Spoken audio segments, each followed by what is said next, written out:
The CBS Radio Mystery Theater presents...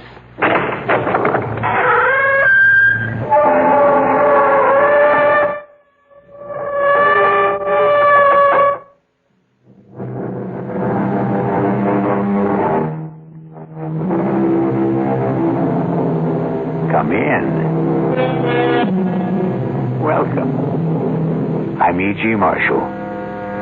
Welcome to the fear you can hear. Welcome to the world of terrifying imagination.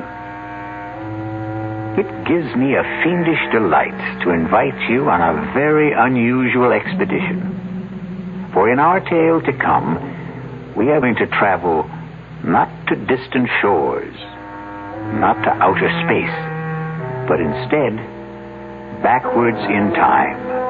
Time as the archaeologist knows it. The depths of time. Strange thing about archaeology, it seeks to understand life by the study of death. Can we try to uncover the rest of the body, Professor? Of course. Jimmy, get the 3 or 4 fellows to help you, and do it carefully. There's no way of telling the body's position. Sure thing, Professor. Oh, this is awful. What are we going to do? Don't worry. Ancient bodies are your specialty. Fresh ones are mine. But how do you know it's murder? You surprise me. A suicide may dig her own grave, but you'd hardly expect her to pull the dirt in after her.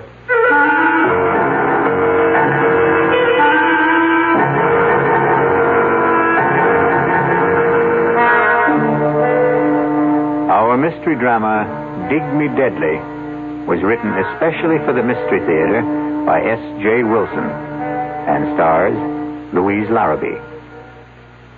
It is sponsored in part by the Kellogg Company, makers of Kellogg's Special K cereal. I'll be back shortly with Act 1. And now another tale of the ball and chain. At Kellogg's Special K presents Last Tango in Pittsburgh. There I was at Raoul's All-Night Tango Lounge. My little orchid, will you tango with me? It was Raoul. You're a splendid dancer. Thank you. But what was that? I was what? That sound effect. Oh, I'm a few pounds overweight, and this ball and chain points out how my extra weight can get in the way. I'm pointing you back to your chair. Our heroine decided to lose that extra weight. She exercised and ate smart at every meal, starting with a Special K breakfast. A bowl of Special K, skim milk, tomato juice, and coffee. It's less than 240 calories, 99% fat-free, and 100% delicious. After a while, she was rid of the ball and chain and back at Raoul's. Darling, you're looking fantastic. What a happy ending. What ending? We're just getting started. Raoul, get lost. Your happy ending could begin with the Kellogg's Special K breakfast. And that's another tale of the ball and chain. Frank Lieber with a special announcement exclusively for Radio 1080 listeners. Metroplex Tire and Appliance stores are offering a front-end alignment that's guaranteed to last for 5 years or 50,000 miles. A regular $20 value, but just for our listeners, the price is, you guessed it, $10.80. $10.80 for most American cars. And the guarantee is good nationwide. But you must ask for the Radio 1080 special at Metroplex Tire and Appliance. In Carrollton at Beltline and Josie Lane. In Town East at Town East Boulevard and Gus Thomason Road. Ask for the Radio 1080 special at either location, and for just $10.80, you'll have your car's front-end alignment taken care of for the next 5 years or 50,000 miles. And at no extra charge, your 2 front tires will be expertly balanced. Metroplex Tire and Appliance in Carrollton and Town East. And watch for their new location opening soon at 4102 Lemon Avenue, just 3 blocks north of Oak Lawn.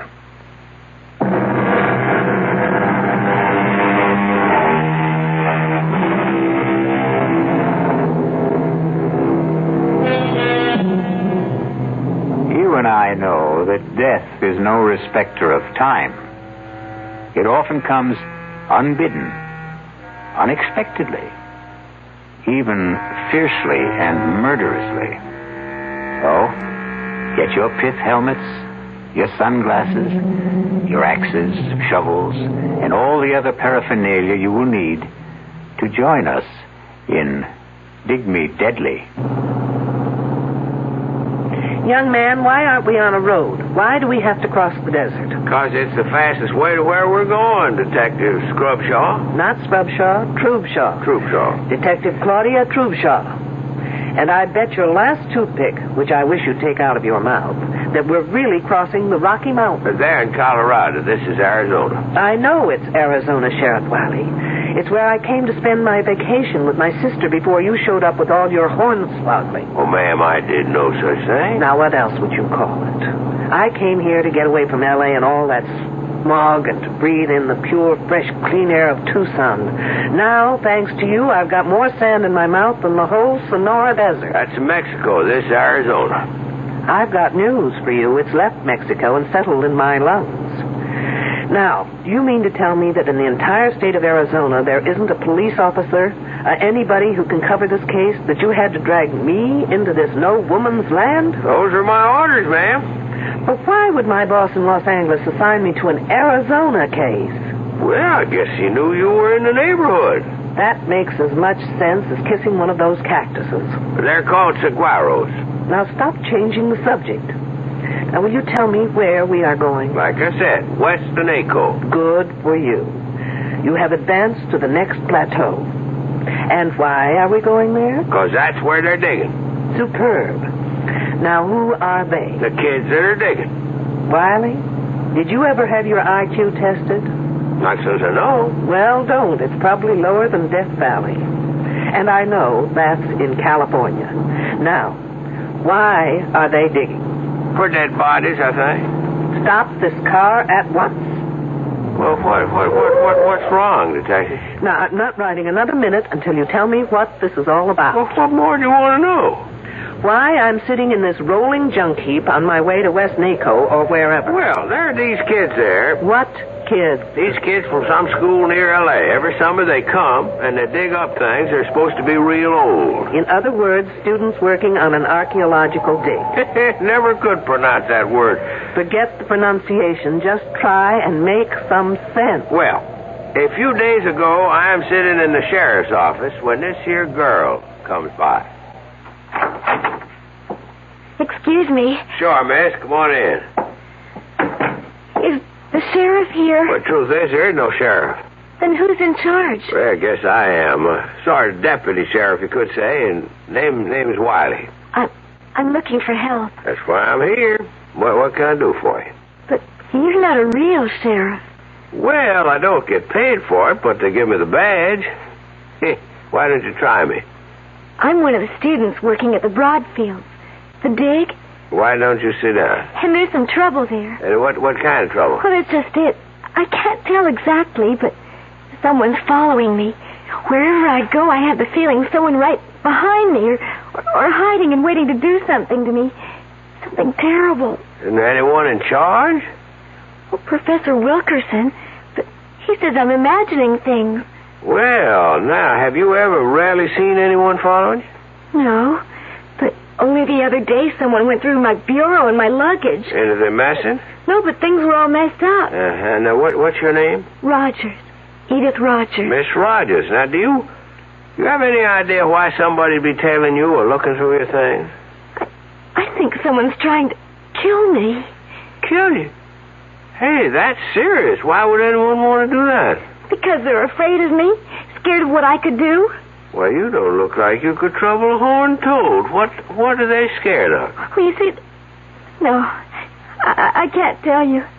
If they found out I came here, they'd do it faster. Anyway, you can't help me. Maybe nobody can. Wait a minute. Wait there.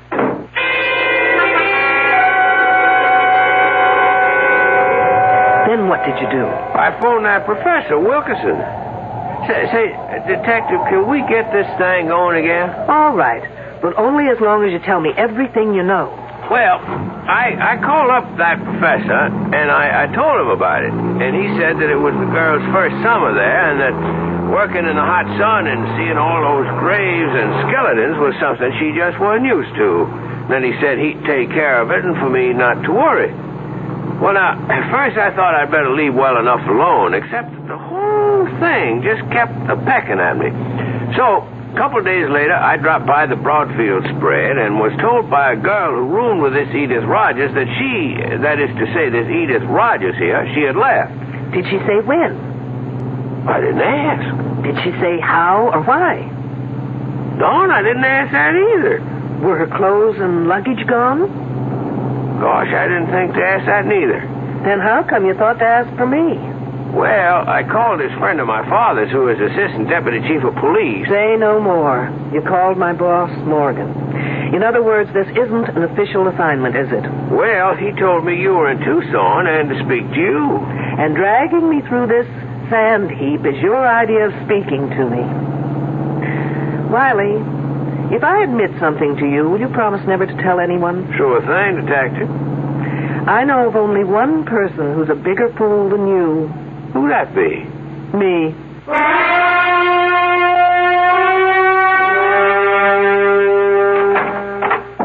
Detective Troopshaw? I'm Julian Wilkerson. One of the students tells me you'd like to see me. Only in an unofficial capacity, Professor.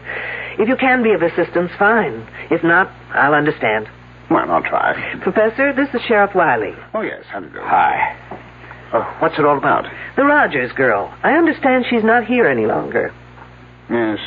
I knew that girl would be more trouble than it was worth to bring her out here. Then why was she here?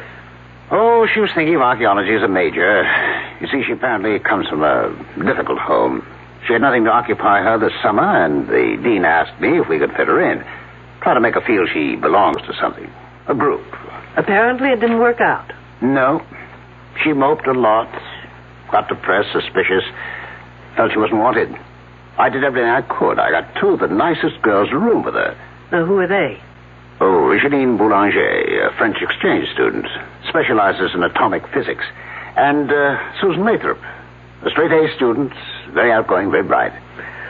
Were there, any young men? Yes, and I didn't like doing it, but I got Jimmy Trumbull to spend some of his free time with her. He's our prize. He's a brilliant fellow. We call him our Libby. Libby? Well, now that's a girl's name, isn't it? Wiley, you're famous for not asking questions. Why not live up to your reputation? Professor Libby developed the carbon-14 dating system. Oh, he did he? Yes. Anyway, Edith didn't take to the work or to anyone. It's no surprise that she just dropped out. Are her belongings still here? Well, I wouldn't know, but Susan would. She's in the specimen shed next door. Let me call her. Sue Lathrop. Yes, Professor? Well, can you come to my office for a minute? Wiley, why don't you do something constructive, like seeing if you can get me something to wash down this sandstorm I swallowed? Thanks to you. Sure thing. Detective, anything special? Just something soft, wet, and cold, please. I'll be back in a minute. Oh, sorry, miss. I didn't mean to knock. Oh, that's all right. Susan, I'd like you to meet Detective Troopshaw. A detective? From the police? Yes, but not on official business. What for, then? I was wondering if Edith Rogers' belongings were still in her room. Oh, Edith. Oh, no. She took everything when she left. When was that? Oh, about 4 or maybe 5 days ago. I'm not sure. Do you have any idea why she left? Not really. She didn't tell anyone she was going, but then she just didn't get... Well, what can I say? Susan's trying to be discreet. The fact is the girl just didn't belong. Did anyone notify her family? I know I didn't. We just assumed that she hitchhiked her way home, or perhaps to one of the youth communes around here. Then, at this point, we don't know if she left or disappeared. But what would make you think she disappeared? She went for help to what's supposed to be the local sheriff's office. She was frightened, thought she was being followed, that someone wanted to kill her. That's just like her. She was so silly, so romantic, always making up stories where so-and-so loved her madly and so-and-so was terribly jealous of her. But of course she was always at the top of the trying. I suppose we could phone her home and see if she got there. You fool! You stupid idiot fool! Come to River Well, no call to get yourself all heated up. It's just an old arrowhead. Sign says radioactive area. Do not enter. Sounds like Wiley tried to get me a bottle of atomic soda pop. Oh, that's Janine. Let's see what the fuss is about. Now what, Wiley? Well, it beats me. I just picked up this here arrowhead in that shed, and she comes down on me like an eagle on a stray lamb. That is not an arrowhead, young fella. It's a spear point that happens to be about 12,000 years old. Trouble is, it's recently been through carbon-14 dating. That? Yes, and it may still be hot. Like an atom bomb? Hopefully, Wiley, you'll go up in a mushroom any minute. Oh, Professor, I am so sorry. Wiley, just give that arrowhead to Janine. She's wearing protective gloves. And then follow her. She'll take you to the decontamination room. You'll probably be all right. Don't look so worried, Wiley. There's no chance of it affecting your brains. You sure now, Detective? Absolutely. Follow me, you goose. Quickly. So that stone point is 12,000 years old. Yes. Well, that's as close as we can get within the margins given by C14. But Jimmy is now working with radioactive potassium, which can give us an earlier reading. I thought 10,000 to 15,000 was about the earliest records we have of man on this continent. Well, we've got some surprises in store. Not only for you, Detective, but for the world. Really? Care to give me a clue? I already have. I filed that one away. Which one? With C14, you can date back some 50,000 years, but with potassium, you can go back to at least 1 million years, right? Yes, that was the clue. Interesting. What are you hoping for? It's no longer a hope, Detective. But you'll have to be patient and wait until we release our reports. What's that all about? I don't know. The kids seem to be heading for the northwestern bridge. I've got to go. I'll bet it's Wiley again. Nothing like this has happened before. Nothing like Wiley has happened before. Susan, do you know what's happening? No, Professor, but it's something exciting. Maybe a new find. I hope they didn't have to dig as much sand as I've got in my shoes. I'll catch up with you. Hi, Detective, aren't you coming? Someone screamed.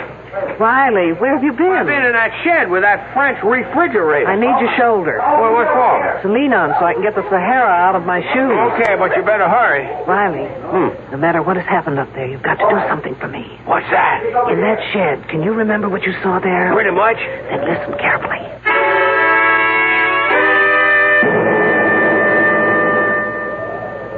Oh, mon Dieu, it's a woman's hand. And I know whose it is. By the ring. The silver band. Well, whose is it? Edith Rogers. Oh. All right, no one touch anything until Detective Troopshaw gets here. A detective? A lady detective in here. Okay, kids, one detective coming up. Let me through. All right. Yes. Let the detective through, please. Well, from the looks of it, here's a lady who definitely needs a hand. Who found her? I did. And who are you? James Trumbull. I told you about him, remember? Oh, yes, you're Libby, as you call him. Yes. But there doesn't seem to be any digging around here. Is this the way you found her? Just one hand sticking out of the sand? No. I was on my way to the datum point to figure out what the next grid would be when I passed this place and noticed that someone had been digging around here. The sand wasn't as flat as the surrounding area and not as compact. So I began to brush away the top layer until I uncovered this one hand. Professor, have I your permission to supervise this matter until I get official regulations? Well, yes, of course. Thanks. Has anyone been able to identify the hand? Susan, she said it is Edith Rogers. What makes you think that? The silver band. I was with her when she brought it in town a couple of weeks ago. She bought a silver wedding band? I asked her why, and she said she expected to be married very soon. It just sounded like one of her crazy stories, so I forgot about it. I see. Well, rings have been known to change fingers. Can we try and uncover the rest of the body? Of course. Jimmy, get 3 or 4 fellows to help you. I do it carefully, please. There's no way of telling the body's position. Sure thing, Professor. Oh, this is awful. What are we going to do? Don't worry, Professor. Ancient bodies are your specialty. Fresh ones are mine. Yes, but this is liable to stop our work. This place will be crawling with police, newsmen, television crews, what all. Really? Why? Isn't murder a little too common to rate that kind of attention? But how do you know it is murder? Miss Lathrop, you surprise me. A suicide may dig her own grave, but you'd hardly expect her to pull the dirt in after her. Pit's very shallow, Professor. I don't think we should use shovels. Shall we use the brushes from here? Sure, but let's get a move on, eh? Ah! Look, the hand is attached only to bones. To a skeleton! Oh, no, I've never seen him. Oh, now, will you all stop crowding? You'd think this was a Hollywood opening. Oh, Janine is right. There is no body. The hands are attached to a skeleton.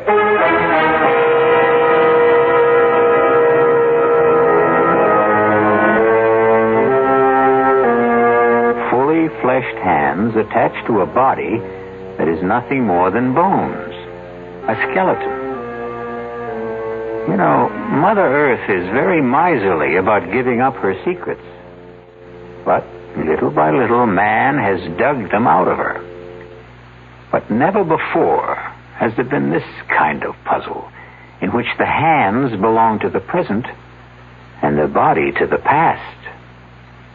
We'll be back shortly with Act Two. Hi, I'm Hal Linden. There's a lot of talk these days about America's energy crisis.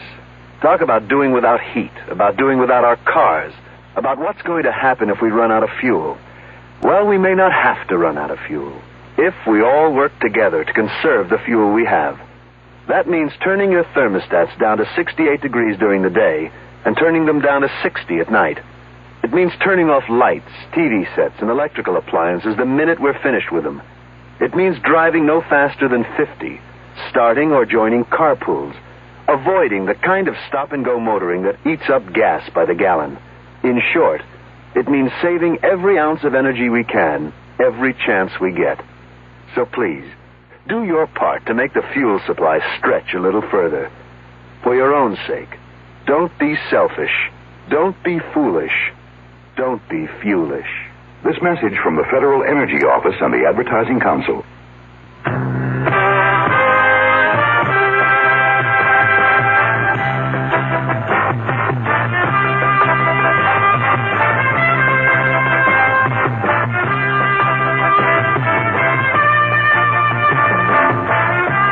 Just make a profit in the beef business. You work for it. Working to keep your feeders out of a growth slump. Fighting the diseases and everyday stress that threatens your herd. And always sweating it out with a tight profit margin. Through it all, one name is there to help you. Terramycin. When the going gets rough, nothing works harder, more ways, to give you the kind of protection you need. Terramycin. Depend on it. From Pfizer.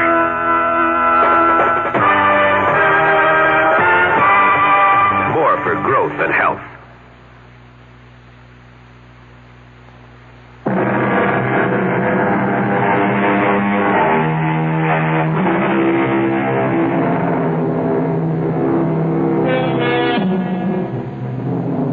We return to our dilemma.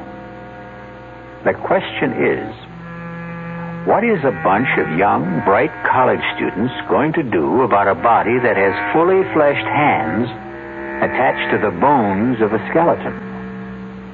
And what is our lady detective, Claudia Troopshaw, going to do with this seemingly improbable corpse? Yes, Captain. You've got to tell me under whose jurisdiction this case belongs. No, there is no local police department. The hands may be the Roger girls, but the body, wait till you get this, it's a skeleton, and the professor tells me it's over 2,500 years old. Stop yelling. I know it sounds crazy, but they just did a C14 test on one of the bones, and that's the result. 2,500 years old. But not the hands. Whose case is it, I want to know? Mine? Why mine? Well, will you get in touch with the FBI at once? No, I can't use anyone here to help me that's already here. Why not? Because they're all under suspicion, that's why not. Lunkhead.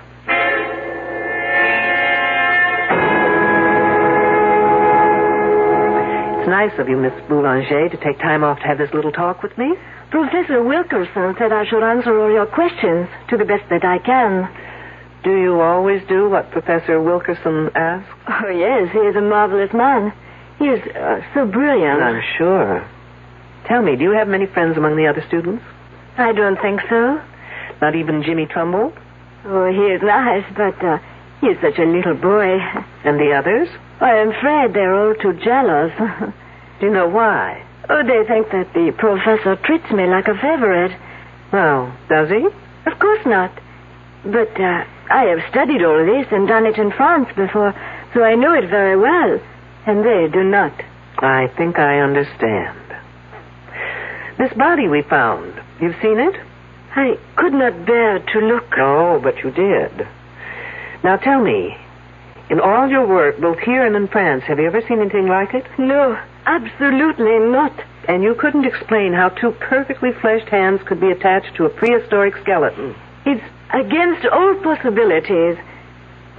What did you think of Edith Rogers? She was very unfortunate. In what way? Oh, she so badly needed some kind of an attachment. With a boy, I mean. And I think she almost found it.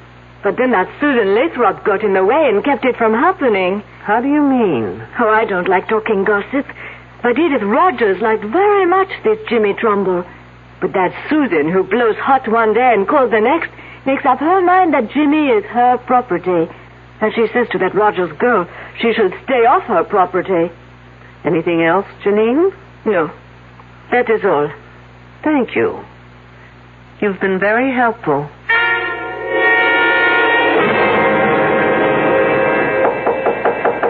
Come on in. Oh, hello, Jimmy. Hello, Detective Troopshaw. Professor Wilkerson says you want to see me. I have just a few questions that may or may not help clear up some of your problems. My problems? No, not yours personally, but the outfit. But where's the problem? Well, if those hands belong to Edith Rogers, it means she's dead. And that, I'd call a problem. This whole thing's crazy. It's some kind of gag. I mean, it's not possible for a skeleton of someone who's been dead for over 2,000 years to have the hands of someone who was alive a week ago, or less. Did you see Edith Rogers about a week ago? Yes, ma'am. I understood you were one of the very few who was sort of interested in Edith Rogers. Well, I was sorry for her. She was lonely and frightened. Did any of the others talk to you about her? No, but Edith had a lot to say about us. Can you give me some idea? Edith thought Susan was a fake, that Janine was phony, and the rest of us pretty silly digging away in over 100 degrees temperature. She just didn't understand why we were doing it. Didn't that make you wonder what she was doing here? Oh, sure. But she was lonely, and she would have done anything to be anywhere. Oh, say, I almost forgot. Something funny happened this morning, and I meant to tell you about it, but with all the rumors and gossip, well, it just slipped my mind. What was it? On my way to the grid we're working on, I ran into this Indian, a really strange guy. He was dressed in some weird Mexican costume and had long drooping mustaches. And he asked me in this queer accent if I knew where Minnehaha was buried. Minnehaha? Was he kidding? Who knows? When I told him I didn't know, he became very sad. And he said his name was Tepexpan, and that his wife had died 10,000 years ago. Tepexpan, no less. The name's sort of familiar. Oh, come on, Jimmy. Even I know that for years the Tepexpan man was considered the earliest specimen of man found in the United States. Oh, of course. What else did he say? Now, let's see. Oh, I wrote it down here. Here it is. He said, "She who seeks shall find the answers in her mind if she can find the man that is called Tepexpan." You're putting me on. No, I'm not, honestly. And then he said that she would find the star of Tepexpan in the south of Tuxpan. Can I have that paper, Jimmy? Of course. Thanks. Tepexpan, my foot.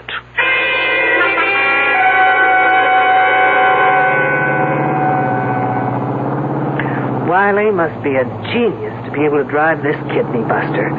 I can just about manage to keep the wheels straight. Now, where am I? Tuxpan. Ah, here it is, Tuxpan Avenue. Now turn south. How am I supposed to find the building? Star of Tuxpan. Ah, lo and behold, a building with a star over the door.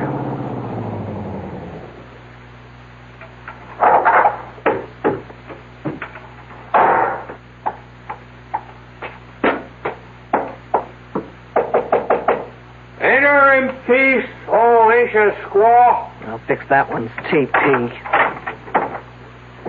I was told you've been to the ancient burial ground. You have been told well. I go to see my wife.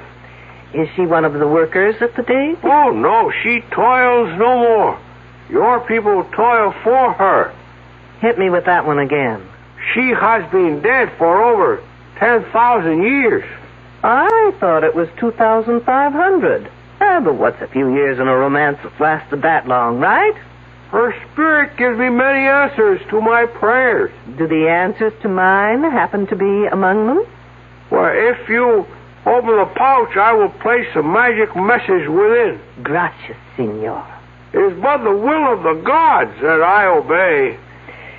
Incidentally, Senor Texpan, the next time you speak to the spirits of the gods, find out the name in Indian for fruitcake. As ancient squaw commands. And take that silly toothpick out of your face.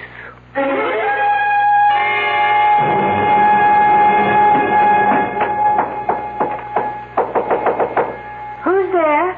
Shirley Holmes. Who? Oh, it's you, Detective. I was just being cute, Miss Lathrop. Shirley, Sherlock Holmes, get it? What's there to get cute about? I see you're packing. I'm leaving. I'm sorry, Miss Lathrop, but you're not going anywhere. Why not? Because everyone stays put until I get the answers to a thing or two. Such as? If the body we found yesterday was Edith Rogers... I told you it has to be Edith. They are her hands. Attached to a prehistoric skeleton. I don't care what the radiocarbon dating says. I was with her when she bought that wedding band. She didn't say anything about when she planned to get married. No. And you didn't ask? I thought she was clowning. So she impressed you as the sort of person who would clown about getting married? I guess she wasn't old-fashioned enough to be serious about it. But most of the girls here aren't into things like getting married. We don't have such hang-ups.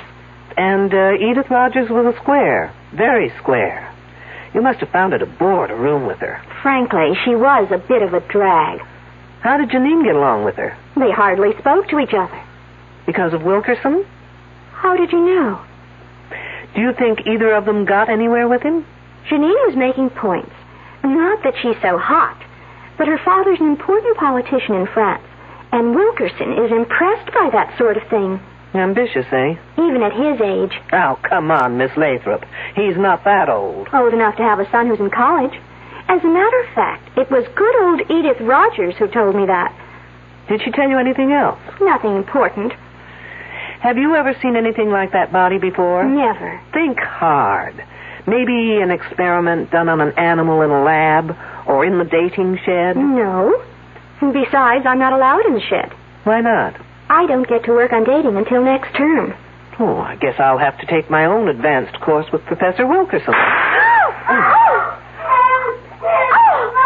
Janine. I was waiting for the second moccasin to drop. Let's go.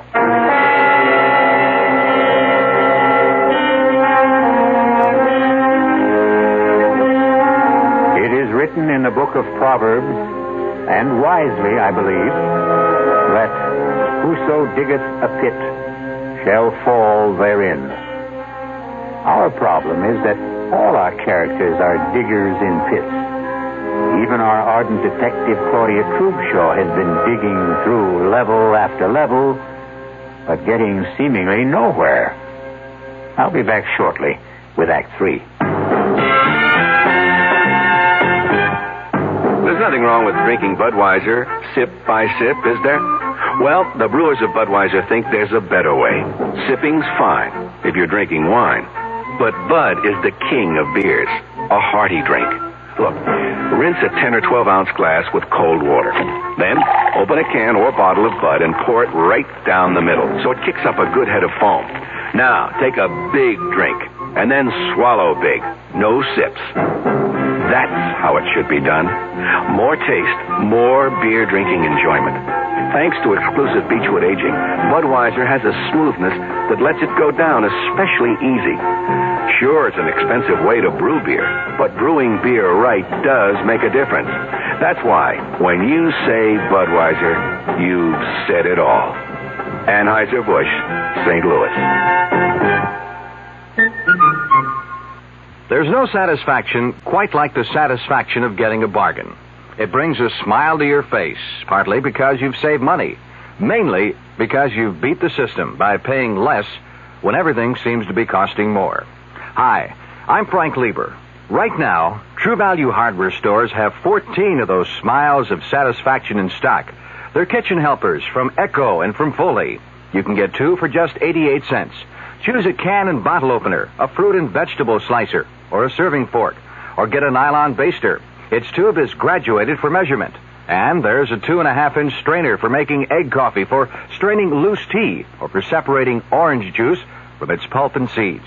You can get 2 of these kitchen tools for just 88 cents. That should make you smile with satisfaction.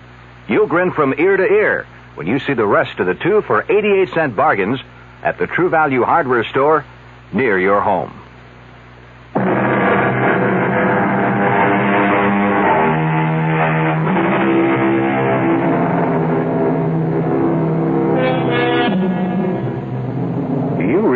That the gunshot we heard at the end of the second act was the first time anyone has used a conventional weapon in our story? Well, gunshots may not only be used to signify someone's end, they may also be fired to start something. Isn't that typical of a woman?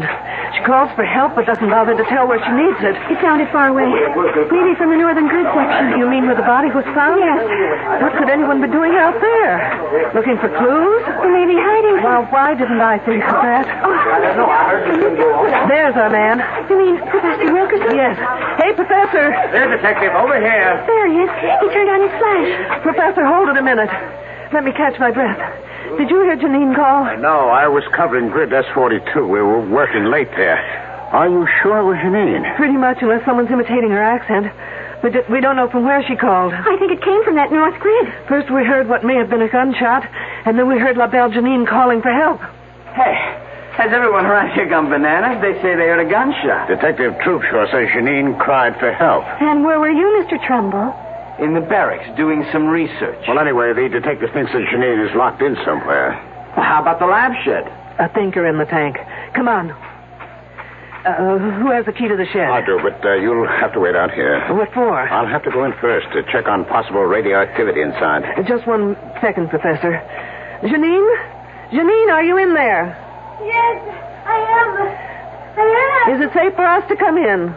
Yes, it is very safe. All right, I got my key here. Professor. That girl faints easier than I can think. Janine, are you all right? Don't ask her. She'll say no. Get her back inside. Now, for the rest of you, please, stay out here. Don't go anywhere, anyone. Still planning to leave, Susan? She wouldn't let me. Besides, what difference would it make to you if I did? I'm just being friendly. Isn't it a little too late? What do you mean? Well, now that Edith Rogers is dead, do you think I'd be waiting around to catch you on the rebound? Oh, look, I was just being kind to her. Kind? Isn't there a phrase about someone being killed with kindness? What are you getting at? Now listen, James Trumbull. Because Edith Rogers was a fool doesn't mean all girls are. No one ever said you were. Look, the only reason I took her out a couple of times was because the professor asked me to. Aren't you the obedient student? What professors say, Jimmy do. I don't know how else I can convince you. You can't. And if I were you, I wouldn't try. Look, you can count on my being fair and keeping quiet. I'm not out for revenge. But I'm also not about to stick my neck out for anyone, including you. I still don't know what you're getting at. I'm getting at who killed Edith Rogers.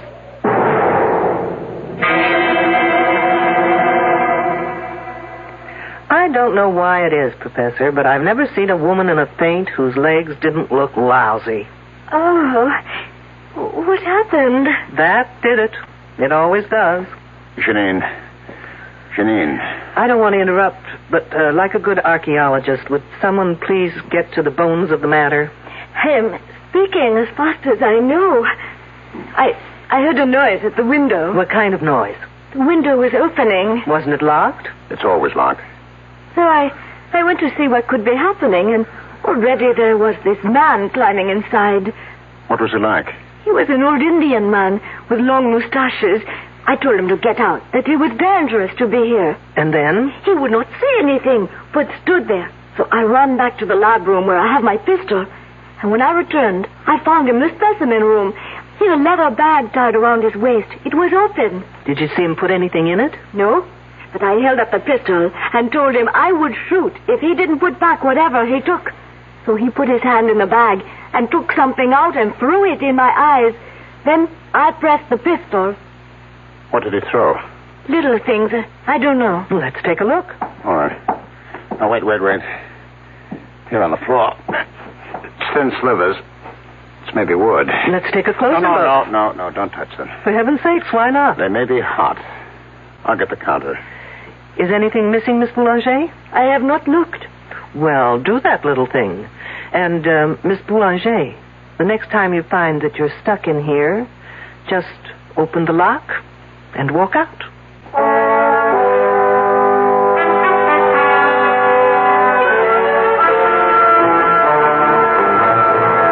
Okay, folks, time has come to stop playing games. What kind of games? The game where one hand washes the other. Now, since you've got seniority, Professor, we'll start with you. What kind of a game could I possibly be playing? Well, as a professor, you're a great show. As a poker player, you're stupid. Oh, really? You don't know how to bluff. Remember how you insisted that spear point Wiley took from the shed had to be radioactive? Well, you were lying. How dare you? When it comes to the truth, Professor, I'm very daring. That spear point was in perfect condition. If it had been dated, a piece of it would have had to be missing. How could you know that?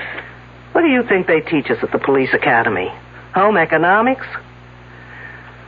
Now, putting it simply, the less carbon-14 in an object, the older it is, right?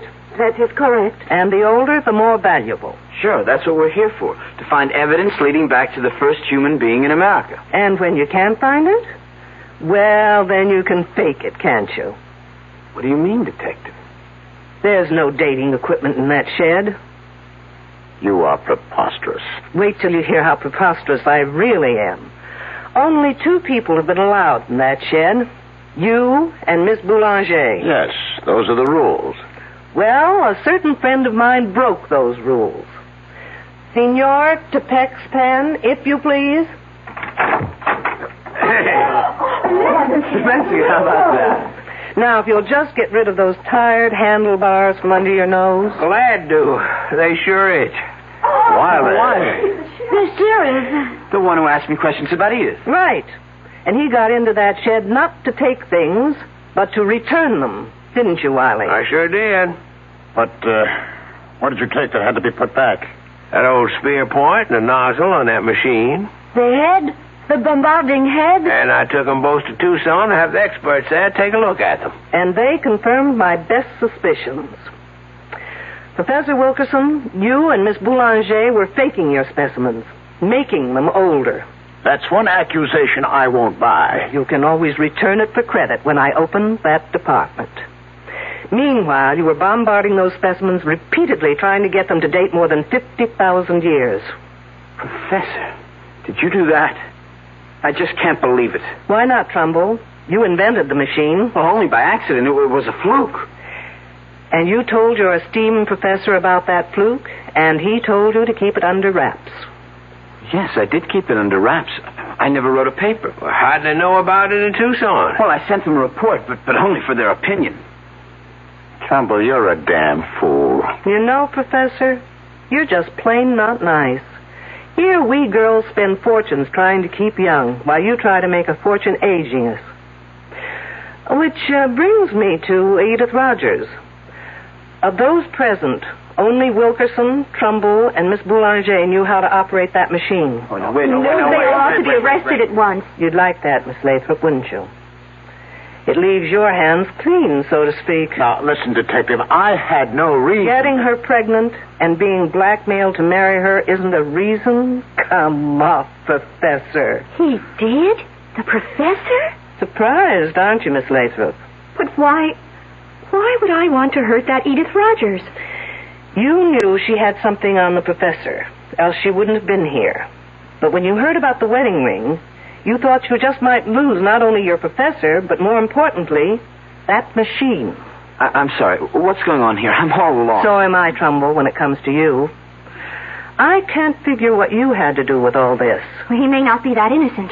He did try and make time with Edith Rogers until she dumped him. Well, that's not true, Susan. You're calling me a liar? I think you and your two pals are all to blame for that girl's death. You all deserve to be murdered. And this time, Miss Lathrop, you'd do it properly, wouldn't you? What are you talking about? Trumbull, did you ever tell Susan here about the machine? Well, yes, sort of, but not how to work it. I hadn't finished it then. But she was smart enough to know how it could be used. You're just guessing. True. But then came the monkey wrench. Trumbull began dating Edith Rogers. I didn't care. Not until she bought that wedding band. Now, why would that girl buy her own ring? You know why. Because no woman would go to a doctor for that kind of an examination without the necessary decoration on her finger. What's that to do with me? While Janine thought it was the professor, you thought it was Jimmy Trumbull, who might be the father. First, you threatened Edith Rogers.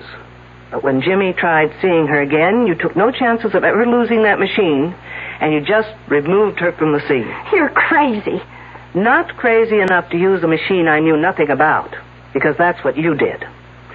You know, your biggest mistake was in tying Edith Rogers' hands over her head before opening that machine full blast. Those hands were protected by the lead shield over her head. Of course. Only the lead shield could have saved those hands, kept them from dating back. The result? A 2,500-year-old skeleton with Edith Rogers' hands. Okay, Detective. Who saw me? Where's your proof?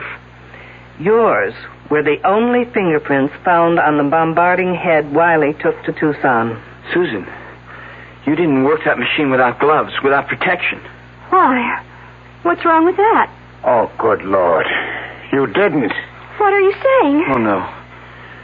Your body's probably got more than 600 radioactive units in it right now. You're trying to scare me. It's not true. Susan, 400 units are fatal. Help me. Someone help me. Or I die.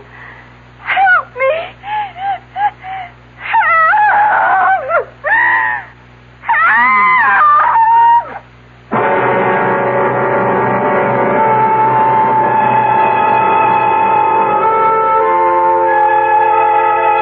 Obviously, Miss Susan Lathrop got a dose of the same medicine she gave Edith Rogers. Except in her case, its effects will be much slower and very much more painful. Sad. Very sad. But it will save the state a great deal of money. I'll be back shortly. Well, it's all right to tell one lie, isn't it? You can't. Then how about lying just a little bit? Not a little bit. You mean you can never lie? Never. Well, why not? Because when you tell a lie, Yeah? it gets dark inside your heart. You mean that just one lie will make your heart dark? Makes you sad, too. Oh, then what should you do if you tell a lie? Well, you just say I'm sorry. And then what? Then the light goes inside your heart. Oh, the light goes on? Yeah. Oh, a light doesn't really go on in your heart, does it? Yes, it does. Well, how do you know? Because the light in your heart will shine in your eyes. Oh. And then you'll be happy. I wonder why people tell lies. I wonder why, too. From the Franciscans, with love.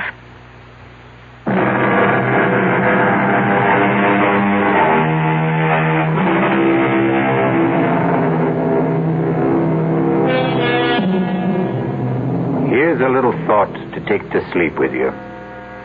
Never indulge in excesses. Eat moderately, drink moderately, and murder moderately. Our cast included Louise Larrabee, Mason Adams, Ralph Bell, Corrine Orr, Ann Costello, and Kristoffer Tabori. The entire production was under the direction of Himan Brown. Now, a preview of our next tale. I saw the glowing tips of 2 flipped cigarettes. And then... Kiss me, Richard. I'm crazy about you. Stop it! Stop it! Tom! What are you... Marianne, go inside. Go inside, I tell you. Now, wait a minute. Why? If you have anything to say, you can say it here in front of Richard. Go inside. Let go of my arm. Now, listen, you leave her alone. Let go of her. He broke my grip on her arm and pushed me away. His shove made me slip to my knees. I came up swinging at his face and missed. He pinned my arms from behind. Now, listen. What's the matter with you? Are you crazy? I broke out of his grip, stepped back from him, and fell across the shovel. I grabbed the handle, jumped up. No! And swung at Emery. Too late for me to stop the swing. No! As she rushed in between us, the sharp edge of the shovel hit her in the back of the head. I stood there, holding the shovel, unable to move. Radio Mystery Theater was sponsored in part by Anheuser-Busch Incorporated, brewers of Budweiser. This is E.G. Marshall inviting you to return to our Mystery Theater for another adventure in the macabre. Until next time, pleasant dreams.